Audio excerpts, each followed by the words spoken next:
Group B has come to a close on day 5 of the ICC World T20 as Bangladesh defeated Papua New Guinea by 84 runs to secure second position in Group B, whereas Scotland topped the group as they beat Oman by 8 wickets, knocking the hosts out of the tournament, and we'll be covering both those games in addition to talking about the two groups that are shaping up in the Super 12 stage on this volume of CRIQAZI Diaries.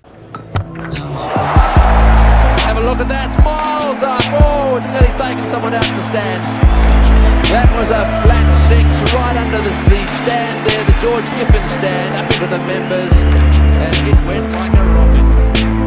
Well, we get to 24. We'll start with the Oman-Scotland game, and Oman won the toss, elected to bat, and then lost their best batter, Jatinder Singh, on the very second delivery of the game for a duck. Opener Aqib Ilyas and captain Zishan Maqsood were the only two batters for Oman who crossed 30, scoring 37 of 35 deliveries and 34 of 30 deliveries respectively, as Oman were bowled out for 122 in exactly 20 overs. Right-arm Scottish pacer Josh Davey followed up his 4-wicket haul versus Papua New Guinea with another match-winning performance as he registered figures of 3 for 25 in his 4 overs and was complemented well by pacer Safyan Sharif, who took 2 for 25 in his 4 overs, and also the right-arm off-spin of Michael Leask, which accounted for 2 for 13 in 3 overs. Scotland captain Kyle Coates spearheaded the chase, scoring a brisk 41 of 28 deliveries, while Matthew Cross and Richie Berrington carried their good form from the previous game versus Papua New Guinea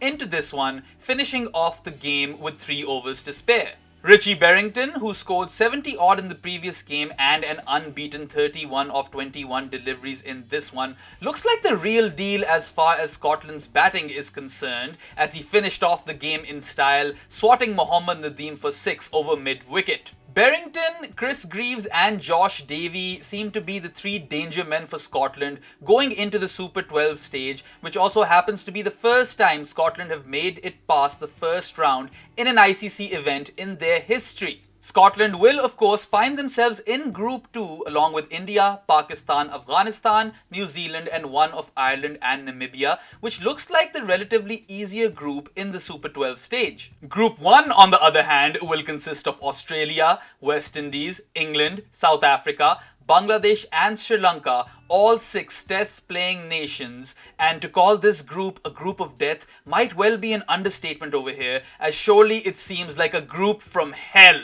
I say this because both Bangladesh and Sri Lanka are quite potent sides in Asian spin-friendly conditions, and on their day, they could beat any one of those non-Asian sides in Group 1, which makes it all the more interesting for a neutral. Now, I can say with a fair bit of confidence that both Bangladesh and Sri Lanka will cause all of those other opposition teams, Australia, West Indies, South Africa and England, a fair bit of trouble with their bowling, especially spin bowling, but it is the batting department that they lack in, and that could ultimately lead to their downfall. Bangladesh did, of course, look quite rusty in their first few games, but they finally brought out a dominating performance versus Papua New Guinea as they batted first and put up a towering 181 runs for the loss of 7 wickets. Captain Mahmudullah Riyad leading the way with a 28-ball 50, and then they bowled Papua New Guinea out for just 97 runs. Ace all-rounder Shakib Al Hasan was once again the MVP for Bangladesh, bringing out a second consecutive all-round performance, first scoring 47 of 37 deliveries with the bat,